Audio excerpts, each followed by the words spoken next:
آپ نے اکثر دیکھا ہوگا کہ لڑکیوں کے بال قدرتی طور پر بہت پیارے ہوتے ہیں، لیکن کچھ عرصے بعد دیکھو تو بالکل اجڑے ہوئے باغ کی طرح دکھائی دیتے ہیں۔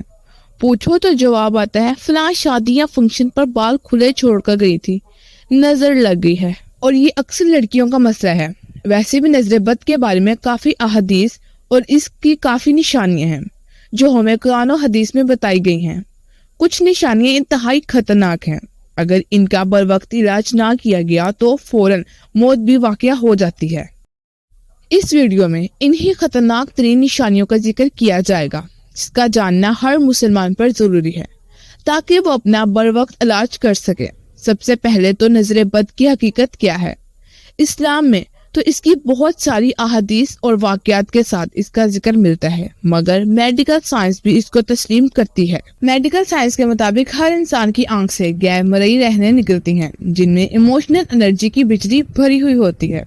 یہ بجلی جسم میں داخل ہو کر جسم کی تعمیر یا تنزلی کا باعث بنتی ہے۔ اگر جذباتی انرجی کی بجلی یا لہریں مثبت ہوں تو اس سے انسان کو نفع پہنچتا ہے، اگر یہ لہریں منفی ہوں تو مسلسل نقصان ہوتا ہے۔ اب بد نظر شخص کی آنکھ سے نکلنے والی لہریں دراصل منفی ہوتی ہیں اور ان کے اندر اتنی قوت ہوتی ہے کہ وہ جسم کے نظام کو درہم برہم کر دیتی ہے۔ ایک بد نظر شخص نے حسین چہرے کو دیکھ کر اپنی غیر مرئی لہریں چھوڑیں تو دوسری شخص کا چہرہ سیاہ ہو گیا، تو یہ اس بد نظری کی لہروں نے اس کے خون میں میلانین کو زیادہ کر دیا جس سے جلد کی رنگت سیاہ ہو گئی۔ یہ تو وہ تحقیق ہے جسے آج کی جدید سائنس بھی ثابت کرتی ہے۔ احادیث مبارکہ میں ان منفی لہروں سے بچاؤ کا طریقہ اور ان سے نجات کے واضح طریقے بیان کیے گئے ہیں۔ نبی کریم صلی اللہ علیہ وسلم کے دور میں بھی کچھ ایسا ہی مسئلہ درپیش آیا تو آپ صلی اللہ علیہ وسلم نے اس مریض کا بہترین علاج کیا۔ سنن ابن ماجہ میں حدیث ہے، سیدنا سہل بن حنیف نہا رہے تھے کہ سیدنا عامر بن ربیعہ گزرے۔ انہوں نے سہل کو دیکھ کر فرمایا، جیسا خوش رنگ جسم آج دیکھا ہے پہلے کبھی نہیں دیکھا۔ کسی پردہ نشین کی جلد بھی ایسی خوش رنگ نہیں تھی۔ وہ فوراً زمین پر گر پڑے۔ اچانک تیز بخار ہوا کہ کھڑے نہ رہ سکے۔ انہیں نبی کریم صلی اللہ علیہ وسلم کے پاس لایا گیا اور کہا گیا، سہل کی خبر لیجئے، وہ تو گر پڑے ہیں۔ نبی کریم صلی اللہ علیہ وسلم نے ارشاد فرمایا، تمہیں اس کے بارے میں کس پر شک ہے؟ لوگوں نے کہا، عامر بن ربیعہ کی نظر لگی ہے۔ نبی کریم صلی اللہ علیہ وسلم نے فرمایا، کیا وجہ ہے کہ ایک آدمی اپنے بھائی کو قتل کرنے والی حرکت کرتا ہے؟ اگر کسی کو اپنے بھائی کی کوئی چیز نظر آئے جو اسے اچھی لگے تو اسے چاہیے کہ اس کے لیے برکت کی دعا کرے۔ پھر پانی طلب فرمایا اور عامر کو حکم دیا کہ وہ وضو کرے۔ چنانچہ انہوں نے اپنا چہرہ، کونیوں تک دونوں ہاتھ، تہ بند کے اندر کا حصہ دھویا۔ آپ صلی اللہ علیہ وسلم نے وہ پانی سہیل پر ڈالنے کا حکم دیا۔ مندرجہ بالا حدیث سے نظر لگنا اور اس کا علاج ہونا ثابت ہوا۔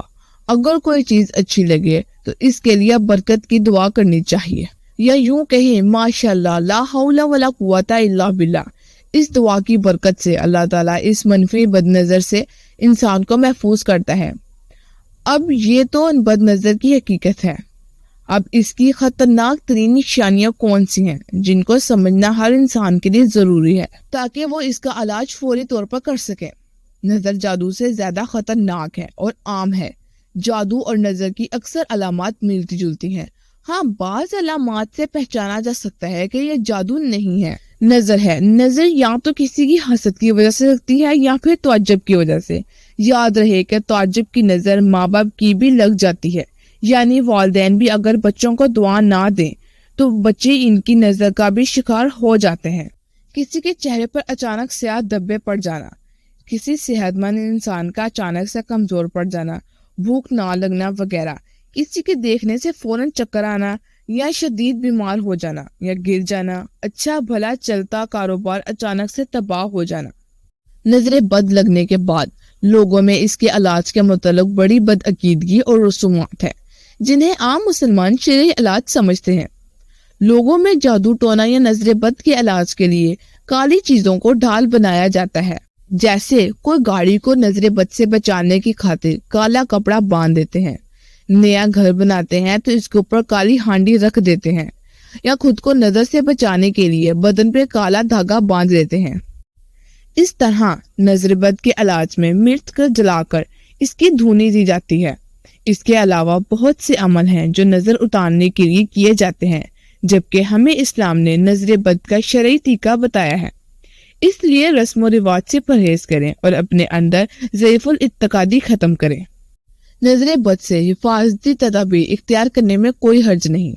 ایسا کرنا توکل کے منافی بھی نہیں، بلکہ یہی عین توکل ہے، کیونکہ یہ تو اللہ سبحانہ و تعالیٰ پر اعتماد کرنا اور ان اسباب کو اختیار کرنا جن کو اس نے مباح قرار دیا ہے، جن کے استعمال کا اس نے حکم دیا ہے۔ نبی کریم صلی اللہ علیہ وآلہ وسلم حضرت حسن و حسین رضی اللہ تعالیٰ عنہ کو ان کلمات کے ساتھ دم کیا کرتے تھے: میں تم دونوں کو ہر قسم کے شیطان، زہریلے جانور اور ہر لگنے والی آنکھ کے شر سے اللہ تعالیٰ کے مکمل کلمات کی پناہ میں دیتا ہوں۔